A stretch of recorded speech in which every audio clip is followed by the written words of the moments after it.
நம்ம இன்னைக்கு என்ன சேர்ப்போம்னா உளுந்து சாப்பாடு தான் சேர்ப்போம். நான் 1 டம்ளர் ரைஸ் எடுத்திருக்கேன். 1 டம்ளருக்கு 1/2 டம்ளர் உளுந்து போட்டுக்கலாம். நான் நைட்டே நல்லா ஊற வச்சிட்டேன் உளுந்த. நான் ஊற வச்ச உளுந்த போட்டுக்கிறேன். முழு உளுந்து தான் எடுத்திருக்கேன். இப்போ நம்ம உளுந்து சாப்பாடுக்கு நல்லா பூண்டு நிறைய போட்டுக்கலாம். அப்போ கொஞ்சம் நல்லா இருக்கும் டேஸ்ட்டு. நம்ம அப்புறம் ஜீரகம் போட்டுக்கலாம். கொஞ்சமாக வெந்தயம் போட்டுக்கலாம். அப்புறம் நம்ம இது மேலேயே கருவேப்பிலையும் போட்டுக்கலாம். அப்புறம் நம்ம திருவி வச்சிருக்க தேங்காவை நல்லா தேங்காய் போட்டுக்கலாம். இந்த சாப்பாட்டுக்கு அளவான தேங்காவை நம்ம ஆட் பண்ணிக்கலாம். இப்போ நம்ம 1 டம்ளர்ன்றனால 2 டம்ளர் அளவுக்கு தண்ணி அளந்துட்டு வந்துட்டேன். இப்போ நம்ம தண்ணி ஊற்றிக்கலாம். உப்பு ஆட் பண்ணிக்கோங்க. நீங்கள் எல்லாம் நல்லா மிக்ஸ் பண்ணிவிட்டு உப்பு கரெக்டாக இருக்கான்னு செக் பண்ணிக்கோங்க. இது மேலே அப்படியே நம்ம லைட்டாக எண்ணெய் ஊற்றிக்கலாம். நம்ம இப்போ குக்கரை விசில் விட்டுடலாம்.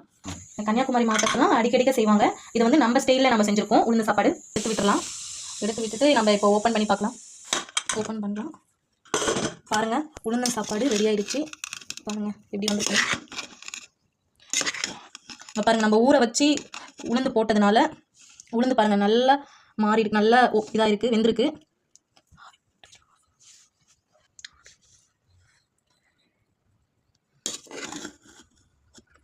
பாருங்கள், நம்ம போட்ட அந்த பூண்டு நம்ம பார்க்கும்போது ஆனால் பூண்டு நிறைய போட்ட மாதிரி தெரிஞ்சிட்டா. ஆனால் பூண்டு நல்லா போட்டால் தான் நல்லா பாருங்கள் பூண்டோட ஸ்மெல்லோட வாசனை நல்லா வருது.